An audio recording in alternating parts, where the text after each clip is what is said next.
Heat up. Here.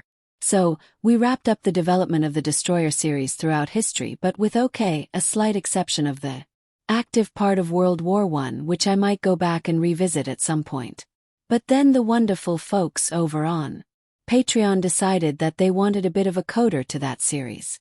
Namely to take a brief look at the gun-based destroyers that were built in that really narrow window that the channel covers of post-World War II but pre-missile age, which I roughly define as the Korean War, but is subject to a little bit of flexibility here and there, especially in this video where we'll go just a little bit into the 1950s. Now, this will probably be slightly shorter than some of the previous videos, or at least the list of ships covered will be slightly shorter on account of there being, well, no German or Japanese destroyer development since with the end of World War II, the only thing that their destroyers were doing was repatriation voyages and then being shipped out to various other countries as war prizes. Now, yes, technically the Japanese would actually start building destroyers to their own design again in the mid-1950s, and they would build multiple classes of these ships all the way up to the late 1970s, all without any kind of missile armament, but in parallel with the construction of larger missile-armed. But since there was a 10-year break in local destroyer design plus the fact that a good chunk of those ships are regarded as more of large escorts of the destroyer escort or frigate type rather than frontline destroyers because, well, they weren't intended for the traditional or the developing frontline destroyer roles. I'm going to leave them to somebody who covers somewhat more modern vessels. Italy, though, will make a brief appearance, as they did manage to get back to building their own destroyers somewhat more quickly, largely on account of having bowed out of World War II somewhat sooner, but weirdly also then taking longer to actually sort out peace treaty. But that peace treaty was less punitive than the ones that were enforced on Germany and Japan. Any case, let's start with the UK cause that's quite easy. They only built one class. Although the battle class represented a return to the full-size fleet destroyer. After the various war emergency flotilla classes and the weapon class, it's all forward main battery, at least in its first iterations, as well as various other compromises made in layout, showed that what had at the start of World War II been a fairly large destroyer hull in the immediate post-Tea Treaty world, also known as the tribal-class hull and its various derivatives, which had underpinned a lot of UK wartime destroyer construction, had well and truly been surpassed in utility, along with ever-improving versions of the 4.5 in twin mounting which now came in a lighter upper deck version instead of the heavier between deck version. It was decided that the 1944 destroyer program would include an improved fleet destroyer design as well as an accompanying smaller version which would be a successor to the weapon class which could then be built in smaller yards.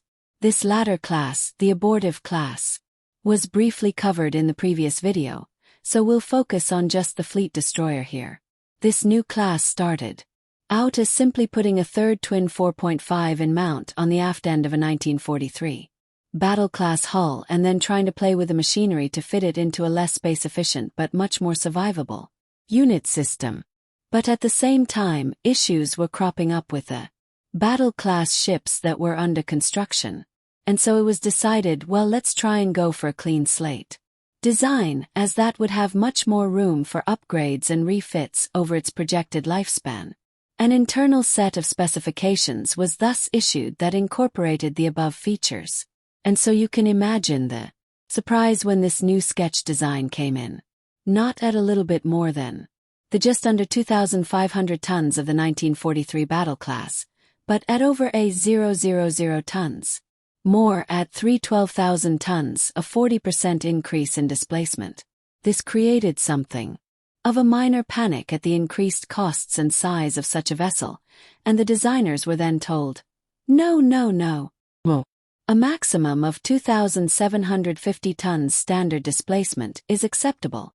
Into that somehow was to be fitted 3 twin 4.5 in dual-purpose mounts, a pair of quad-torpedo launchers, a scattering of 40mm Bofors mounts, and a Squid anti-submarine projectile launcher. Ideally, all of this would be moving at a file clip. While everyone was trying to figure out just how exactly this could be done, there were suggestions that maybe the treasury might be even this mild increase in size. Questions swirled. Well, the new upper deck mount was considerably lighter than the older between deck mount. So why exactly had there been that big jump in size when the restrictions had been taken off? Well, it seemed that the people asking these questions had forgotten that there was also the demand for the unit machinery with the boilers and turbines separated and alternating, and just how much additional hull volume that needed and subsequently increasing displacement had seemed to drop by the wayside. Plus, of course, it was all very well saying there's enough deck space to stick an extra gun mount aft, but you also need some clear space around said gun mount so as not to damage equipment or injure and possibly even kill crew that were manning said equipment with the gun blasts, which required considerably more clear deck space than just what you needed to stick the gun there. After some argument, a design was suggested that did in fact have the 6 main guns along with 4 twin 40mm buffers mounts that were entirely self-reliant with their own radar and fire control systems. These were known as Buster mounts and were the predecessors of the Stag mounts. And I say Stag because it had 2 A's in it. This would be accompanied by around a dozen 20mm Orans, 2 quintuple torpedo launchers instead of quads, and the Squid launcher. All of this came in at just over 2,700 tons standard displacement, but this particular version of the design did not include the unit system for the machinery. Some of this armament was then downgraded to try and give the ship better stability as well. There was an awful lot of it up on the upper portions of the ship. But all this accomplished was everyone calling to increase the weaponry again, especially the anti-submarine loadout. This led to a search for other ways to reduce the weight, introducing newer and lighter machinery, lowering the height of the decks slightly, moving various stores, especially liquid stores, to below the lowest deck plating between it and the hull, widening the superstructure to reduce its length and give you more deck space, and various other measures. In theory, this managed to drop the displacement by about 150 tons while restoring the absolute minimum level of desired armament. But soon enough, the threat of even lower displacement limits was in fact enacted. And now, with only 2,500 tons allowed, the design found itself back at being around 100 tons overweight. This then led to the elimination of the big and heavy Squid anti-submarine launcher system in favor of a large number of depth charges, which brought the ship to just about on the new target displacement, albeit at the expense of being considered a true frontline anti-submarine warfare vessel, as it wasn't thought the depth charges had much use against future submarines.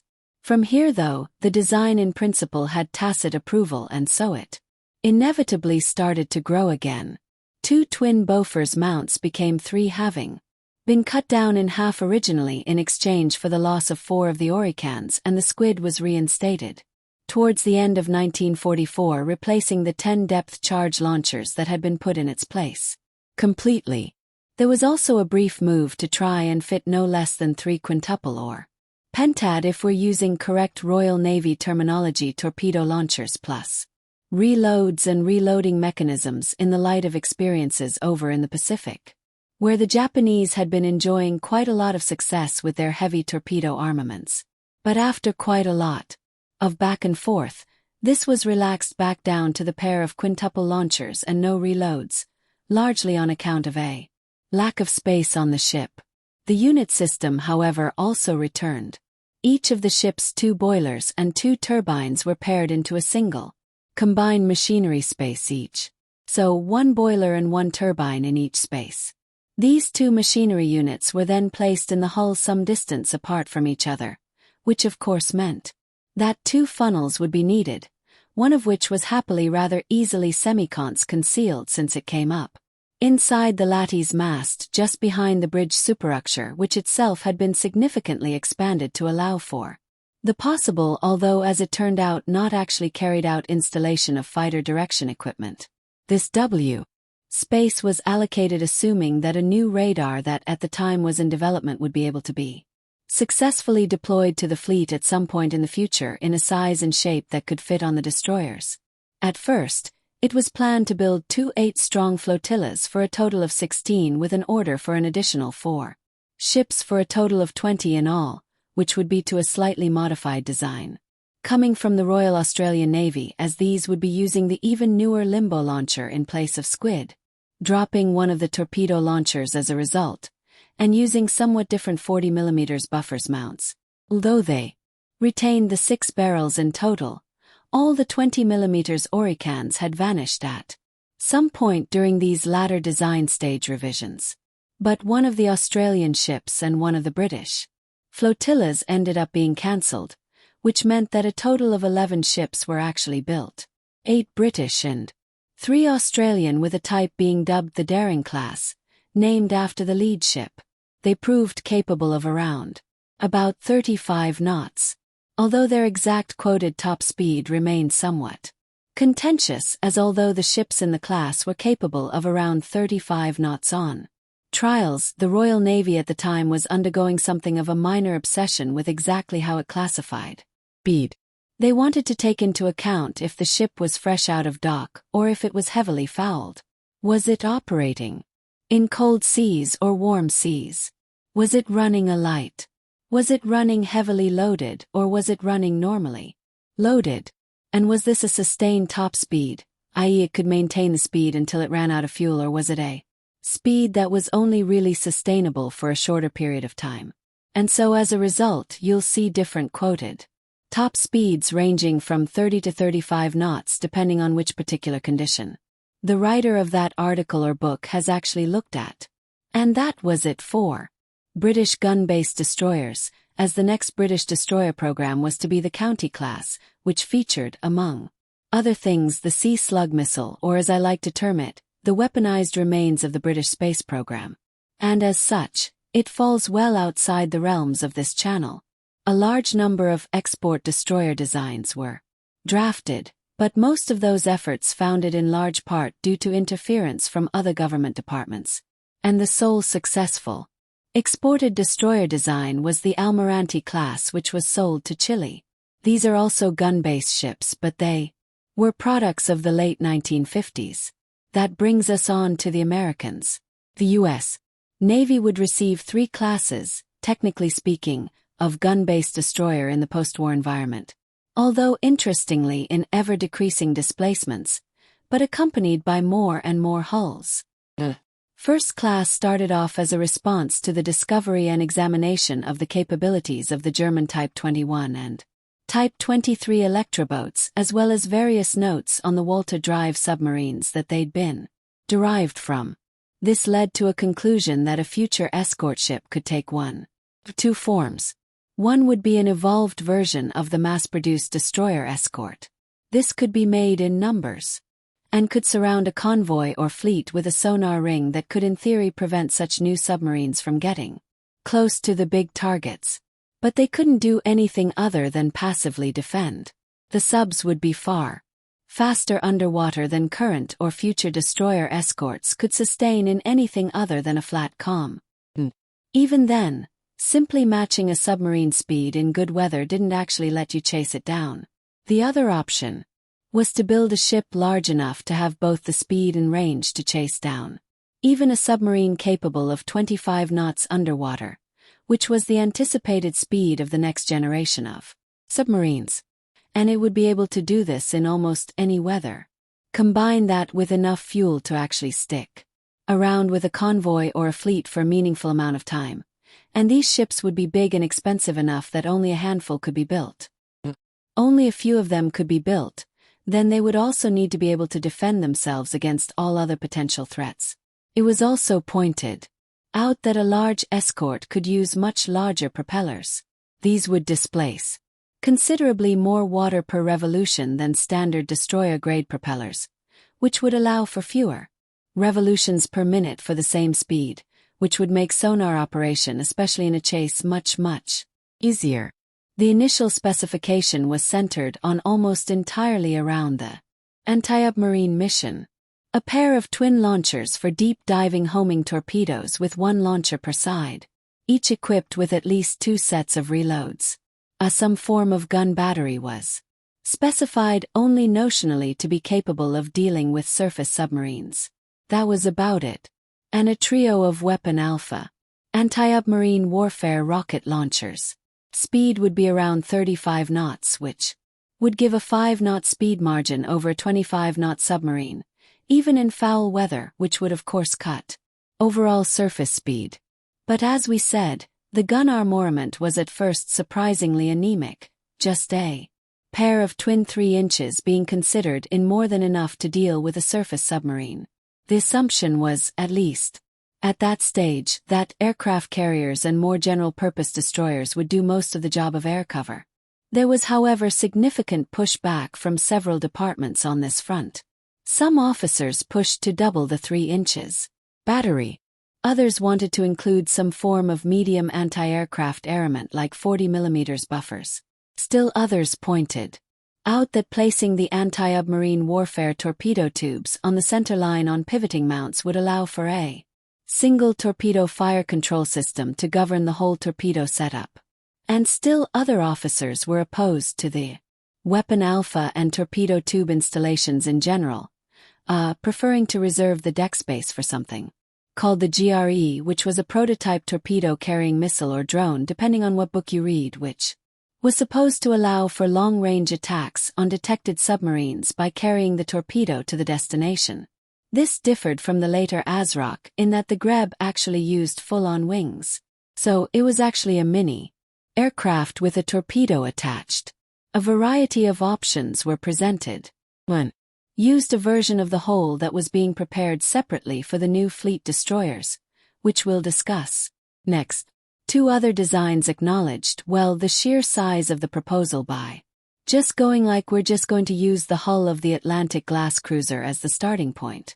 Although the larger designs would cost about 50% more than the smaller one, it was thought that it was more likely that the larger hull would be able to maintain speed in really rough weather more reliably.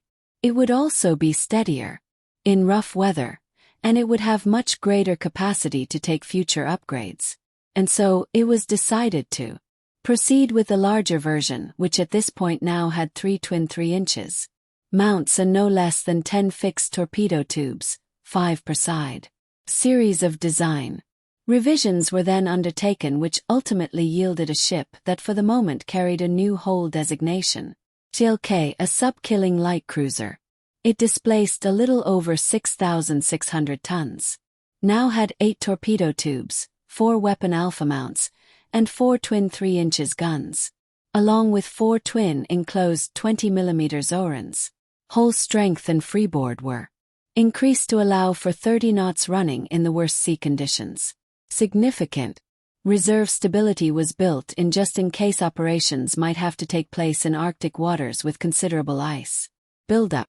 And provision was made in the design of the deck camber, the edges of the deck and the superstructure to account for the possibility of nearby nuclear blasts and subsequent decontamination sprays. 2 ships were ordered in 1948, but the costs were so high that the first ship, USS Norfolk, was laid down on its own in 1949, as her sister was first delayed and then cancelled entirely on the grounds of the rather eye-watering $62 million per ship cost. That doesn't sound like much now, but back then it was the equivalent to around 4 of the World War II-era Gearing-class destroyers, as there'd been a bit of inflation between World War II and the end of the 1940s. And it also meant that, accounting for inflation, these things cost about half as much as an entire Iowa-class battleship. As a result, Norfolk spent most of her career as a test bed ship for various systems that would then be fitted onto other classes en masse. And so instead of more Norfolks, attention switched to a smaller and hopefully somewhat cheaper class, the Mitches, which had been rumbling along in one form or another since almost the start of U.S. involvement in World War II. You might think that sounds a bit far-fetched, but back then the beginnings of the Sumner and Gearing design process were actually being paralleled by a thread of thought that took account of the new higher speeds of U.S. capital ships like the Iowa-class battleships, and sought to maintain the speed advantage that the interwar and Fletcher-class destroyers had possessed over the rest of the fleet only with relation to these new faster ships. This design at first called for a 2,000-ton ship that would be capable of 38 knots, armed with a new 5.54 caliber gun and a large torpedo battery. This latter was included in view of the success that Japanese destroyers were having at the time off of Guadalcanal. Most of these ideas were batted back as too expensive, too impractical, or taking far too long to implement. But the idea would surface again in 1944 as considerations for a post-war destroyer fleet were being made. At this point, the idea was to do an even longer version of the gearing, which, remember, itself was basically a longer version of the Sumar class with an aim for a 40-knot trial speed, which they thought would translate in service to a reliable speed of about 38 knots. However, even at almost 3,800 tons, such a ship would either attain the desired speed but have a hopelessly short range, or it would have to have the fuel tanks arranged in such a way that some of them could be drained without needing to be filled again with water for ballast. While this latter idea would allow the ship to reach 39 knots, it would only be able to do so once the tanks began to empty and the ship lightened considerably. With a full set of tanks, it would only be able to do about 36 knots. The drive for these exceptionally high speeds was perhaps being somewhat enhanced by the presence at the time of a number of free French super-destroyers in U.S. ports, which were of course capable of somewhat ridiculous speeds, albeit under the hood at massively shorter ranges than any Pacific-orientated U.S. Navy would ever accept. But by the end of 1944, most of the U.S. Navy's senior officers, when pled, declared that they preferred a 35 to 36-knot ship with considerably more endurance than a faster, shorter-range vessel. Although a few were holding out for 38 knots, and some of them were even asking for reloadable torpedo tubes. This resulted in a long series of options that would be discussed as the war ended and then into the first few years of the late 1940s. Initially, this destroyer was going to have 10 torpedoes and a pair of quintuple launchers, plus a battery of 3 twin 5" 54 caliber guns, a trio of twin 3" guns, either a 50 caliber or the new 70 caliber, plus some 20 mm Oricans. This was then replaced by 4 twin 3" guns of whatever caliber, instead of the Oricans, and 3 twin mounts. And the ship would have more range under this revised design, but with standard displacement jumping from 2,600 to 3,300 tons. The Bureau of Ordnance popped up partway through to suggest that maybe they could invent a double-stack 10-tube mounting, which could then replace the 2 quintuple tubes without any loss of firepower, but which would take up considerably less deck space, and thus that deck space could be used for other weapons. But shortly after the end of the war, although displacement was creeping higher and higher, the idea was floated to just drop the anti-ship torpedoes entirely in favor of a pair of twin anti-submarine torpedo launchers with several reloads each. And the twin 5" 54 caliber guns were to be replaced with single 5" 54 turrets, which used a newly developed auto-loading system to match or exceed the fire rate of the manually loaded twin mounts. Additionally, with a switch from surface action to anti-submarine and anti-air warfare, the guns went from a pair of mounts super-firing forward and one aft to just a single mount forward, which allowed for a greater rise of hull and thus better seeping, and 2 aft. The weapon Alpha anti-submarine warfare rocket launcher was also introduced in various numbers and placements on various revisions in these post-war designs. Displacement on a wide range of options varied from between 3,300 tons to almost 3,800 tons standard, depending on the exact speed that particular option was going to go at, and latterly whether or not it would be carrying the massive SX air interception radar, which would allow the ship to also be used as a radar picket. There was a brief diversion into a smaller craft, armed gun-wise at least, with only a couple of twin 3" described primarily as a sensor platform to enhance other ships' capabilities with only limited self-defense capability itself. But design variant J-13 attracted the most attention. This was to displace 3,650 tons standard with a pair of single 5" 54 caliber guns, a pair of twin 3" guns, initially a 50 caliber, later 70, 2 weapon Alpha launchers, and a pair of twin anti-submarine torpedo launchers. This was considered to be fairly attractive as it would be primarily an anti-submarine warfare escort, but it would have one of each type of gun mount at each end, and thus it could in theory engage 2 completely separate sets of targets. One of them could even be in the air and the other could be in the sea. A few 20mm Orans were thrown in, just in case power failed somehow and all the bigger guns were frozen in place. This design would become the Mitch class. But despite being cheaper than the Norfolks, well, almost anything was cheaper than the Norfolks, only 4 would be laid down. Partly because, well, they were still quite expensive. And partly because the newer 3 inches 70 caliber guns just weren't available yet. They would be installed in the mid-1950s. The ships also trial the 1,200 psi steam plant, and those boilers proved somewhat troublesome in service. While all this had been going on, a number of departments had seen the writing on the wall and had started to work on something that could be built in larger numbers and represented something of a more balanced design. Essentially, in their own words, trying to make a new Fletcher class instead of a new Gearing class or some new concept. This started out as Design SCB-85. Ostensibly a 2,500-ton ship with 3 single 5 in 54S, 4 twin 3 in 50S4. Fixed torpedo tubes for whatever torpedo you could stuff in them, a pair of Hedgehog launchers and various depth charges, but with a much reduced speed requirement of just 32 knots.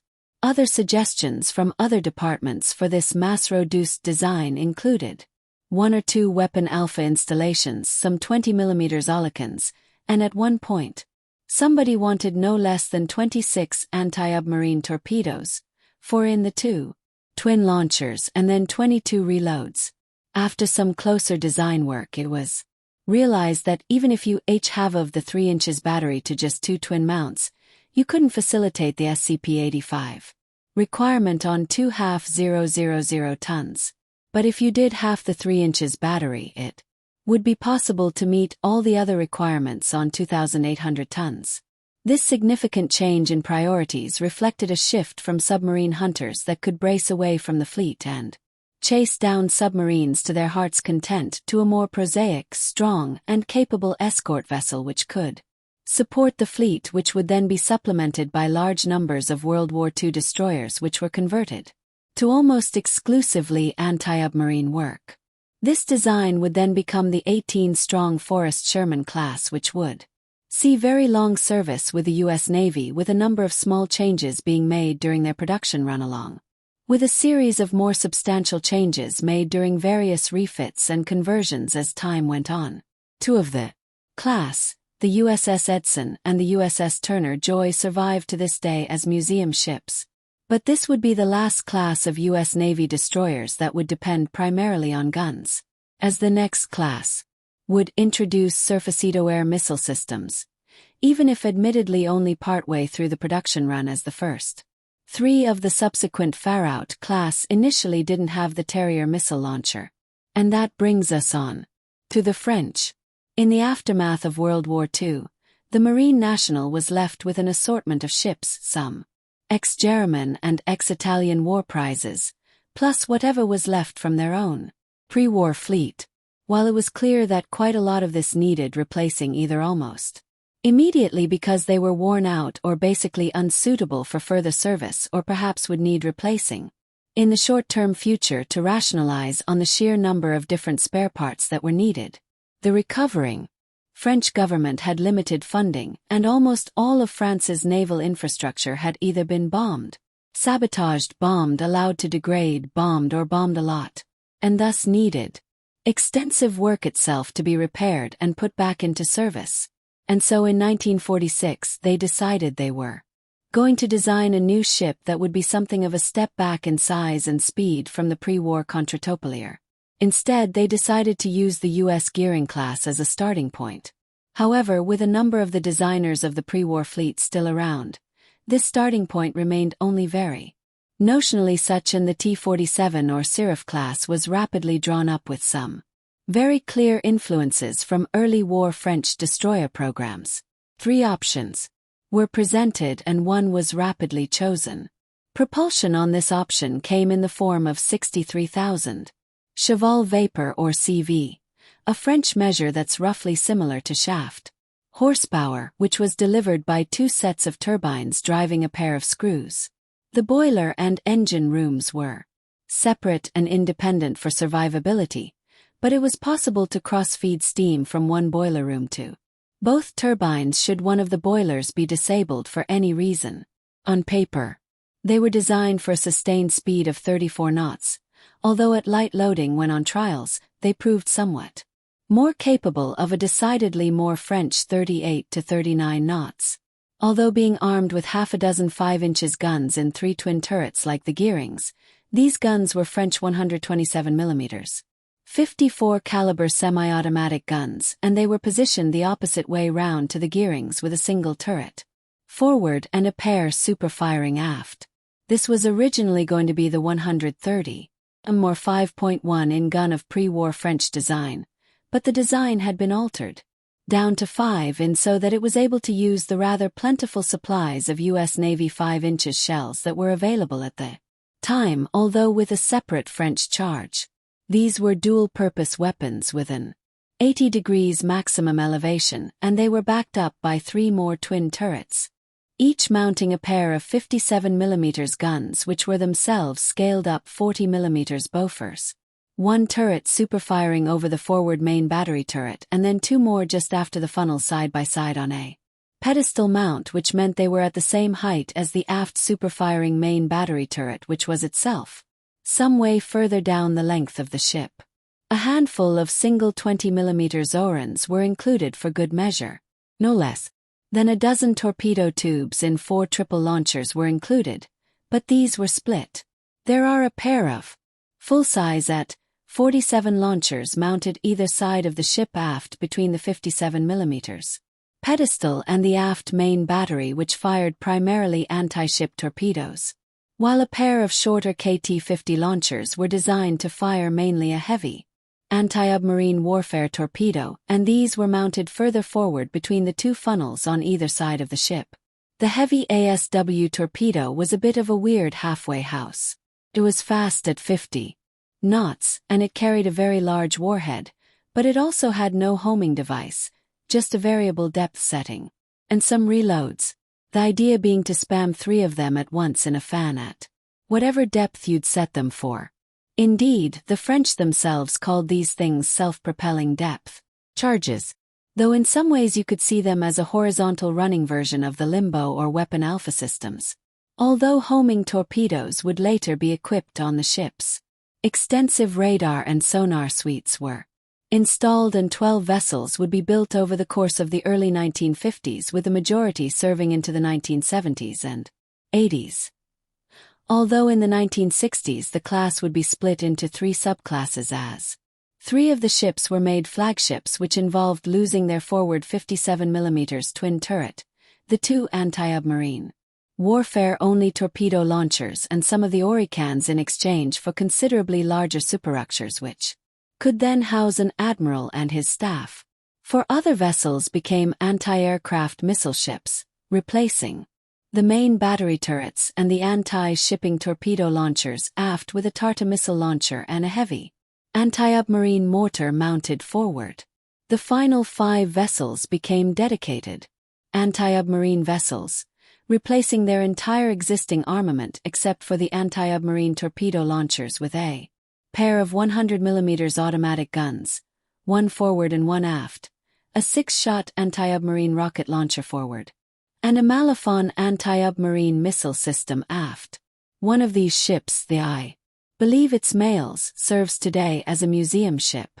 These would then be followed in the late 1950s by the T-53 class, a modified version of the T-47s, of which 5 were designed to escort the new Clemenceau-class aircraft carriers, and a 6th Legalis Honneur would be a test bed for modern anti-submarine weaponry. The main production run would, apart from radar suites, appear almost identical to the T-47s when seen from the bow. But after the shorter anti-submarine torpedo launchers above the funnels were gone, The off-torpedo launchers could now carry either anti-shipping or true homing anti-submarine torpedoes, and then between them was a 375mm 6-barrel anti-submarine rocket launcher using the same Bofors anti-submarine rockets found on Swedish destroyers like Small Land at the time. Each quarter-ton rocket could be launched at a rate of 1 per second, followed by a 90-cond reload for the entire launcher as there were still more rockets in a magazine below. Lugge. Elisier, meanwhile, would be the pioneer of the Malafon anti-submarine warfare missile, which would later be fitted to many of the T-47s. And as well as this, she would have a small flight deck, a quad-barrel 305mm anti-submarine mortar, the same two full-sized triple torpedo tubes of her half-sisters, and a pair of single 100mm guns up front plus the aforementioned missile system. A couple of these ships would be refitted in the 1970s to serve in different roles, but all subsequent French escort warships would then be built centered from the start on some kind of missile system. The Italians started their post-war navy by replacing most of what was left of the existing destroyer stock with repurposed ex-US Navy destroyers and a pair of reconstructed Capitania Romani-class light cruisers, which were refitted as particularly large and fast destroyer equivalents dubbed the San Gio class. But as they started out as cruisers, they don't strictly fall into this video's remit. Instead, the last Italian gun destroyers would be the two strong Impetuoso class of the early 1950s. This class used the wartime Command Medagoro Italians' design as a basis, but reverted to the classic Italian 4 guns with one twin mount fore and one after layout. Only this time they were using US 5 inches 38 twin mounts since, well, there were plenty of those going around. 16 40mm Bofors were also installed in 2 quad and 4 twin mounts with 1 quad and 2 twin mounts down each side, with the twin mounts roughly speaking abreast each funnel, and the quad mounts on a pedestal which overlooked the aft 5 inches turret. This was supplemented by 2 triple torpedo tubes, one on each side between the funnels, although those were soon replaced with fixed launchers for anti-submarine torpedoes. Some depth charges were included, but the main anti-submarine armament was a rather impressive-looking 12 inches anti-submarine rotary barrel mortar that was mounted in a super-firing turreted position behind the forward 5 inches 38 turret. 2 of these ships would be built and they served on until the 1980s. And that brings us finally to the Soviets. These will have to be pretty brief descriptions as I wasn't able to find all that much reliable information about them. But for the sake of completeness, the Project 30 Ognavoy class straddled the World War II period for the Soviets, with the first being laid down before the war and the last being laid down afterwards. And so in the aftermath of World War II, they were left facing a NATO naval force, which included hundreds of modern destroyers and equivalents. And so to speed things up in their own production lines, they created Project 30 BIS, which was essentially a Project 30 or NAVOE with the minimum needed changes to install somewhat more modern equipment, designed to be built like the Type 21 U-boat in mass numbers thanks to prefabricated sections. They displaced just over 2,300 tons standard and were armed with a pair of twin 130mm single-purpose guns, one turret forward, the other aft, a twin 85mm anti-aircraft mount superfiring over the aft main turret, and 7 single 35mm anti-aircraft guns. Torpedo armament increased to 10 thanks to having a pair of quintuple launchers. But beyond some mines and depth charges, the initial version of these ships was not especially well armed for the post-World War II environment, although they did carry quite a few radar and sonar systems, especially for their size. Dozens of these ships were built, and many would later be modernized with heavier anti-aircraft guns, anti-submarine rocket launchers and the like, but they were only ever really intended as a stopgap to bring Soviet fleet numbers up to scratch. Ideally, they would then have been superseded by the Nowostraszemy, or Project 41 class, a larger 3,100-ton ship capable of 36 knots, although still using a pair of twin 130mm gun mounts. These were now fully dual-purpose models. And this was combined with a pair of quad 45mm anti-aircraft batteries and the same pair of quintuple torpedo launchers plus anti-submarine mortars and depth charges to make a reasonably decent immediate post-war destroyer, albeit one with perhaps a little too much focus on anti-capital ship warfare compared to most other designs at the time, which, as we've seen, were looking more and more anti-submarine and anti-aircraft warfare.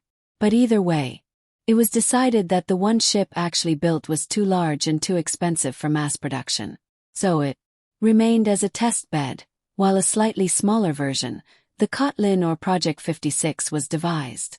This dropped displacement down to just under 2,700 tons standard, at least on paper, while retaining the two twin dual-purpose 130mm gun battery, upping the power plant for a speed of 38 knots and increasing the anti-aircraft battery with another pair of quad 455mm batteries, along with the 10 torpedo tubes. You might be wondering, how on earth did they pull off that using a smaller and lighter hull? Well, the answer was that the range was cut significantly along with onboard stores capacity.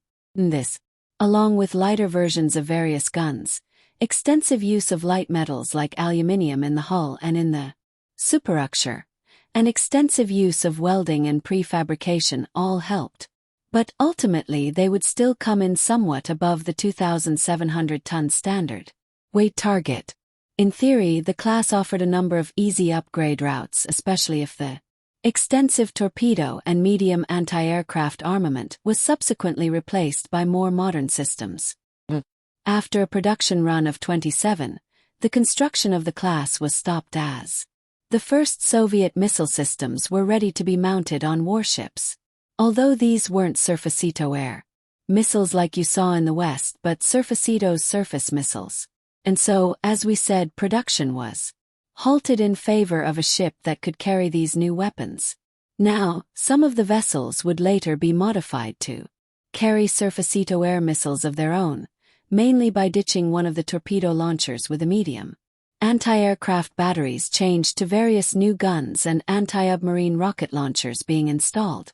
The last of these ships would survive to the end of the Cold War.